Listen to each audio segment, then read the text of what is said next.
Começamos com a notícia que, parou o mundo. Nicolás Maduro, o presidente da Venezuela, foi capturado numa operação relâmpago liderada pelos Estados Unidos. A notícia explodiu e, de repente, toda a gente ficou a fazer a mesma pergunta.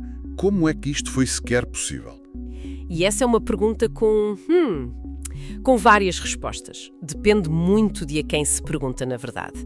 As fontes que temos à nossa frente pintam retratos não só diferentes, mas, em alguns casos, completamente contraditórios do que aconteceu nos bastidores. Exatamente. E a nossa missão hoje é mesmo essa, mergulhar nestas narrativas.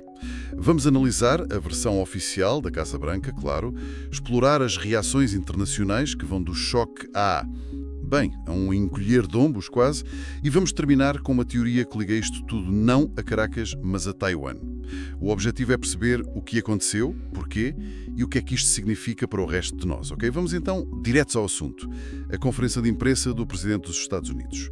Qual é a história oficial que eles estão a vender ao mundo? Bem, a história oficial é uma obra-prima de enquadramento.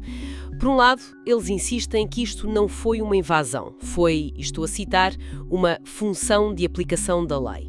O objetivo, dizem eles, era apenas prender um fugitivo indiciado. Ponto. Só que não fica por aí, pois não? Não de todo. Logo a seguir, na mesma conferência de imprensa, o presidente vai muito, mas muito mais longe. Espera lá, eu li bem a transcrição. A frase que ele usou foi mesmo governar a Venezuela.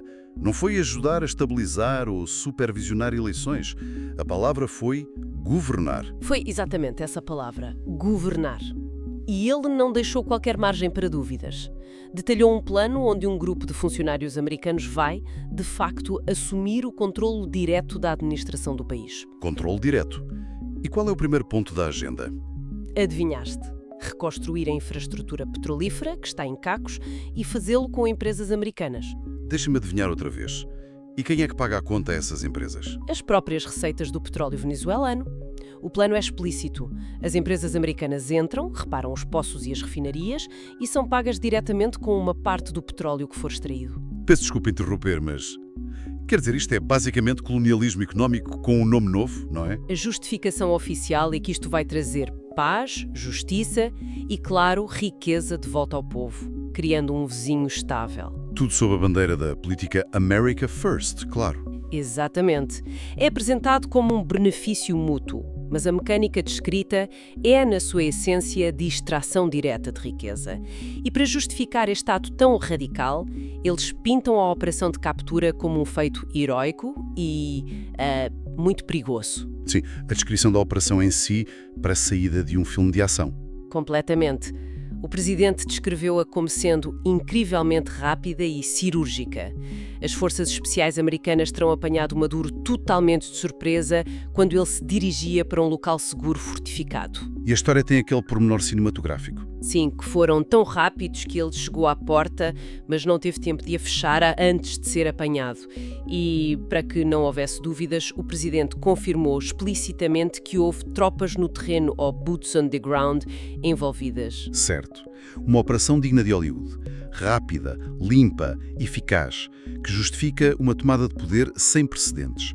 O problema é que outra das nossas fontes diz que o filme foi completamente diferente e que nem sequer houve uma luta a sério. Em vez de heróis, fala de traidores. Exato. E o contraste não podia ser maior. Temos uma fonte, um comandante checheno com ligações muito próximas ao Kremlin, que basicamente diz que essa história da Operação Brilhante é uma bela treta. Ele rejeita por completo a ideia de um confronto militar. Para ele, o que aconteceu foi uma conspiração generalizada. Uma conspiração. O que é que ele quer dizer com isso, exatamente? Ele alega que não houve nenhuma incursão arriscada. O que houve foi dinheiro. Muito dinheiro americano, usado para subornar toda a gente importante à volta de Maduro. Toda a gente. A alegação dele é que a equipa de segurança pessoal, os generais-chave e a restante liderança política foram simplesmente pagos para vender o seu presidente silenciosa e discretamente. Entregaram-no, basicamente. Isso muda tudo. Deixa de ser um ato de guerra e passa a ser uma transação. É uma acusação gravíssima. E ele também fala de um pormenor que o presidente americano parece ter ridicularizado. Os sistemas de defesa aérea russos na Venezuela, que ficaram em silêncio. Exatamente. E é aqui que a narrativa dele se torna fascinante. O argumento do comandante é: De que serve ter o melhor sistema de defesa do mundo se os homens que o operam são traidores? Faz sentido. Ele diz que os sistemas S-300 nunca foram ativados porque as pessoas encarregadas de carregar no botão já tinham sido compradas. Ou seja, a falha não foi do equipamento, Foi dos homens. precisamente. E isto é crucial porque para a Rússia a reputação do seu equipamento militar é um dos seus maiores trunfos de exportação. É uma fonte massiva de rendimento e de influência geopolítica. Claro. Admitir que a tecnologia deles falhou contra os americanos seria um desastre. Seria um desastre de relações públicas, sim. Mas dizer que os operadores foram corrompidos, isso salva a face do produto. A culpa é da corrupção venezuelana, não da tecnologia russa. É uma jogada de controle de danos muito, muito inteligente. Temos então duas histórias que não podiam ser mais diferentes. A versão americana, de bravura militar, e a versão russa, de traição e suborno. Imagino que o resto do mundo esteja completamente a andar a tentar perceber em quem acreditar. Completamente. E a reação da comunidade internacional reflete isso mesmo. Como é que estão a reagir? Com uma divisão total, como seria de esperar. Os adversários clássicos dos Estados Unidos, Rússia, China e Irão, vieram logo a terrir condenar o que chamam de agressão armada e um ataque hegemónico. O esperado, portanto? Sim. A declaração russa é particularmente dura, diz que a hostilidade ideológica triunfou sobre o pragmatismo. Basicamente, acusam os Estados Unidos de agirem como um império sem qualquer respeito pelas regras. Ok. A reação dos adversários é previsível. Mas e os aliados? A Europa? O Reino Unido? O que é que eles dizem quando o seu principal parceiro militar captura o líder de outro país? E é aí que a coisa fica embaraçosa. Uma das nossas fontes descreve a reação europeia como um exemplo de hipocrisia de marca. A declaração oficial da União Europeia foi um apelo à contenção. Contenção. Contenção de quê? A coisa já aconteceu. Só há piada. Exatamente! A fonte ridiculariza essa declaração, dizendo que parece algo saído de uma simulação das Nações Unidas na universidade, não uma resposta séria ao rapto de um chefe de Estado. E o Reino Unido? O primeiro-ministro britânico também se distanciou, negou qualquer envolvimento e murmurou algo muito vago sobre a importância do direito internacional. É uma não-reação na prática.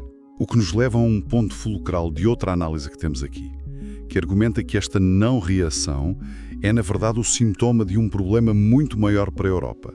Sem dúvida.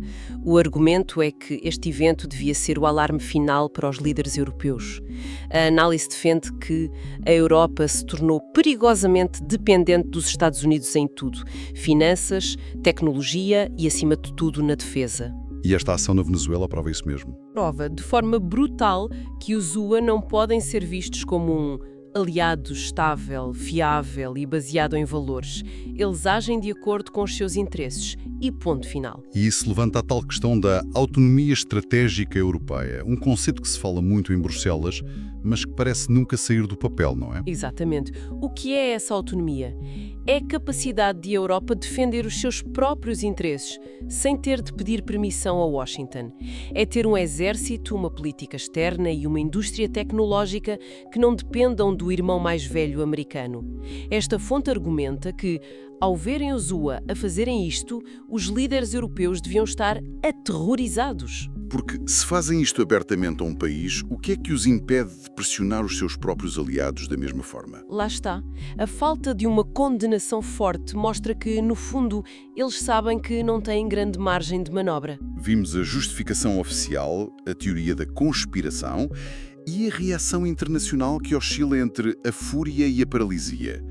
Mas há uma última fonte que temos de discutir. Uma que ignora quase tudo isto e diz que a verdadeira razão para esta operação não está nas Caraíbas. Mas sim do outro lado do mundo, em Taiwan. Exato. Sim. E esta é, se calhar, a teoria mais explosiva de todas, porque recontextualiza o evento por completo. É um argumento puramente estratégico e económico. A tese é a seguinte: os Estados Unidos sabem que estão prestes a perder Taiwan. Como assim, perder Taiwan? A fonte cita um documento secreto do Pentágono que conclui que, numa guerra convencional por Taiwan, o exército americano seria muito provavelmente destruído pela China. A invasão chinesa é vista como uma inevitabilidade a curto prazo. E com a perda de Taiwan, perde-se a economia associada. Exatamente, os Estados Unidos perdem um acesso a cerca de 130 mil milhões de dólares anuais, principalmente em semicondutores de ponta e tecnologia de inteligência artificial. Seria um golpe económico devastador. Espera, para tudo. Estás a dizer que a justificação oficial sobre democracia e estabilidade na Venezuela é só uma cortina de fumo, que a verdadeira razão para tomar um país na América do Sul é porque os Estados Unidos prevêem perder uma guerra por uma ilha do outro lado do mundo. É exatamente essa tese desta fonte. E é chocante porque muda o jogo todo. Deixa de ser uma questão de política externa regional e passa a ser um ato de desespero económico-militar à escala global.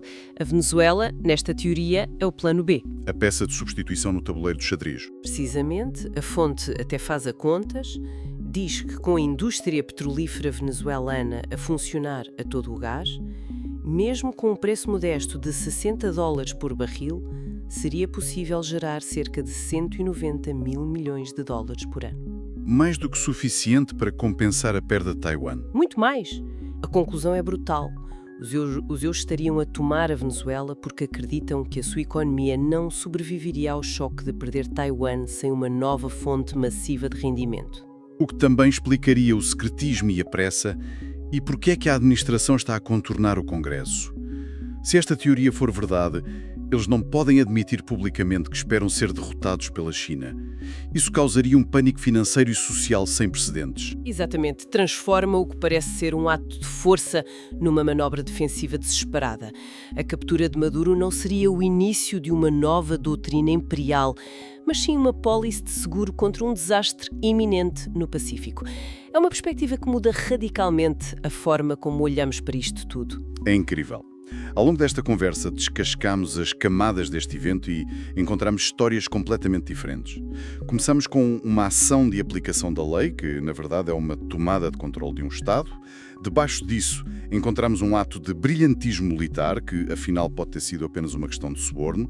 E por baixo de tudo isso, uma jogada para a estabilidade regional, que pode ser, no fundo, uma manobra económica desesperada ligada à China. O que todas as fontes parecem concordar, quer direta ou indiretamente, é que a ideia de uma ordem internacional baseada em regras está, a desfazer-se. O que vemos aqui, seja qual for a versão em que se acredite, é um regresso à política da força bruta. O princípio de que a força faz o direito parece ter voltado a ser a regra principal da geopolítica. E é irónico, não é? Porque muitos reconhecem que o regime de Maduro era um desastre e que muitos venezuelanos podem até sentir alívio. Sem dúvida.